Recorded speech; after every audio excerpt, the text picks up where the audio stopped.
mostly going to talk about where you're from and how you got here and all those good things. And I want to know a little bit about you.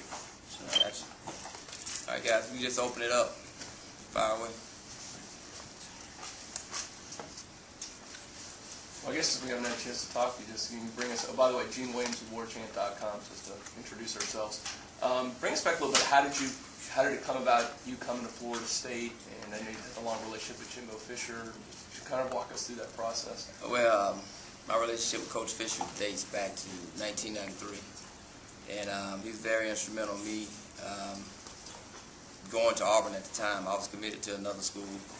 He came in, he sold the program, he sold what he was about, and I decided to come to Auburn. And from that point on, I decided I wanted to be a coach. Just being around him, the way he interacts with players, his knowledge of the game, the way he teaches, his drive for the game, and I just wanted to follow in his footsteps.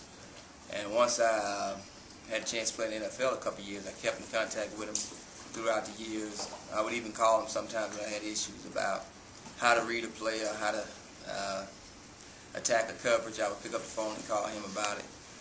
And we've just been very close throughout the years. And once he had an opportunity to get this job, he called me up and said, I may have a chance of hiring you as quarterback coach. And I was excited to hear that.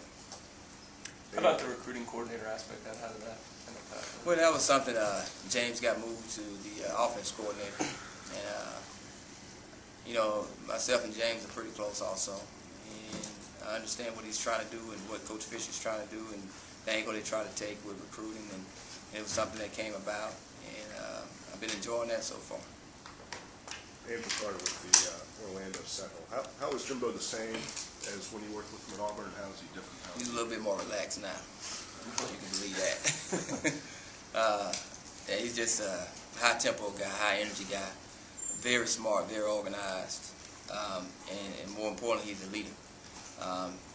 He gets every inch of you every single day, mentally and physically, on the field, off the field. And he holds high expectations for his quarterbacks. And now I'm so happy to see that because I had a chance to be with him for 5 years. And now that he's the head coach, he will hold every single player on his football team at that high standard. And so far he's done that. And I've been pleased with the way he's handled this football program. LaneHurtSeminoles.com. How attractive was the potential of working with guys like Christian Ponder and E.J. Manuel in your decision?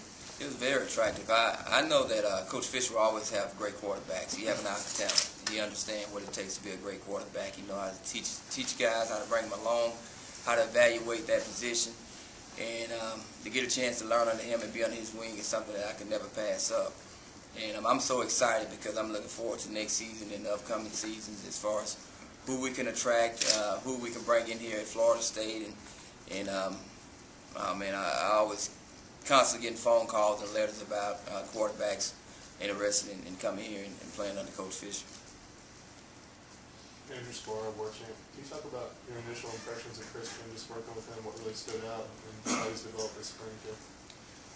It's been wonderful. Very smart guy. Very intelligent. Understands the game inside and out. Passing game, run game. Understand protections, how to attack coverages. Hard worker.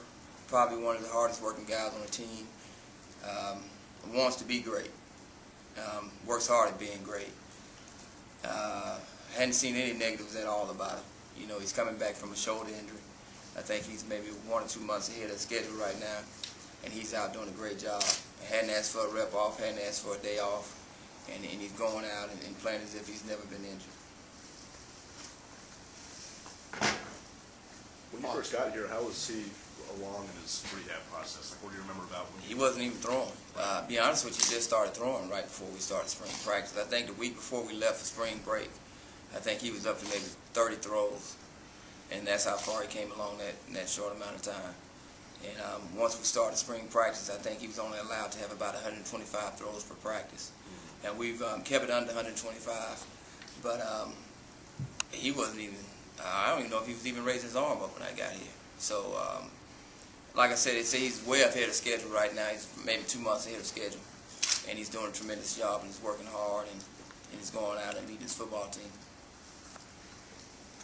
Paul Thomas with the Osceola. You mentioned it a little bit earlier, but can you just talk about your relationship with Coach Coley? My relationship with Coach Coley dates back to graduate assistant days at LSU. And we just built a relationship back then. We always kept in touch. When we went our separate ways, we also worked with the Miami Dolphins together. And he would call me, I would call him. We would consult on some things as far as our coaching. And I always had a chance to hang out and had a chance to come hang out with him, come to Tallahassee or go visit him in Miami or what have you. We would do that, and our families were pretty close also. Follow up on Paul's question, the Crockett and Tubbs. When did that come, and who dubbed you guys that? Coach Fisher dubbed that. Yeah. Yeah, we're a pretty good tag team tandem. We can get it done. Did you always want to be a coach after you finished playing, or when did that come? It started in high school. Wanted to be a coach since 1989. Grew up in a rough neighborhood in Pritchard, Alabama. And back then, the only choice was to sell drugs or smoke drugs. And we had a coach come in by the name of Ben Harris, who changed the whole community. Came to a football team who hadn't won a playoff game in 25 years, and we ended up winning 2 state championships and runner-up my 4 years there, and ended up playing for 7 state titles and winning 5 in the 90s. And I just always admired the way he changed the community, how he felt about kids, how he was able to change lives around with this game. And then from that point on, I decided I wanted to be a football coach. Coach Ira Schofield, the Tallahassee Democrat.